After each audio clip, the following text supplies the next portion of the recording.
So today, what I wanted to talk about really is the amount of content out there. Now, it's really, really interesting. Yesterday evening on Sunday nights, I actually watched James Ski from Sales Confidence. He does a live on LinkedIn on Sunday evening. So if you're interested in sales and business and that kind of thing, definitely go over and check out his live videos on Sunday evening. I find them quite interesting.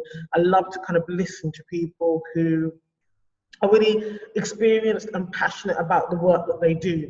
But he used to work at LinkedIn before he started Sales Confidence. And one of the comments that he made yesterday evening, which I totally agreed with and I thought was very interesting, is the fact that there's a lot of content out there. And so the challenge is, how do you make sure that your content stands out? And how do you actually build these deep relationships with the people who are consuming your content? Okay, build community, but also create sales, because ultimately that's what you need to be able to do in your business, whether it's, you know, through raising brand awareness, building community, or actually ticket sales, okay, to conferences and events. And for me, it was a very interesting point, because I also see, on the other hand, a lot of people now coming over to LinkedIn as a platform, okay, to build their brand, to really improve their thought leadership. They're using it as a platform to share that.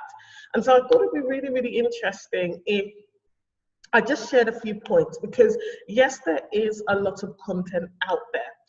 But there's two things you can do. If you are planning an event conference, or you're a producer of events and conferences, you know, or you're an event planner, but you've now started to take on marketing and content responsibilities, is think about, do an audit of all of your current content.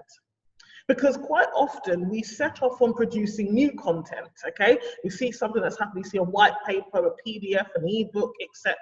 And whilst those pieces of content are very important, especially for things like searchability, it's evergreen, etc., at the same time, you may be better off investing time in auditing your current existing content set, and really looking at how you can be eco-friendly and sustainable with that content. So how can that content be recycled, repurposed, refreshed, so that it can be shared again with the same value, or even better when it's up to date, with your community, with your followers, with people, clients, partners, people who benefit from that content, okay? And this is a really good way of, you know, reminding existing delegates and attendees of what you're here for, but also attracting new attendees, new sponsors, new delegates, because what you're doing is saving time, saving money, okay, and you're just refreshing existing content. So I think it's something that people don't often think about, okay? I spend a lot of time working with clients on what content do you currently have? What can we actually refresh? What can we renew, okay, to save time and also keep giving that same value? So really think about that. If you're an event producer, if you've been producing conferences and you've got one coming up in 2020, look at the content that you've produced in previous years, if you have any. What can you do? What pieces of content worked very well? Was it the videos? Was it the, you know, the live streaming from the actual event itself? Whatever it was, look at that content and think about how you can refresh and reuse that content this year, okay, in the run up to the next event. And also double down on the formats and the platforms that worked last year. The second really important point, which is something that was very interesting for me to hear James Ski mention last night, is that consistency is going to be what's key. So I don't think it's the volume of content that you produce, it's going to be consistency. And that's a challenge.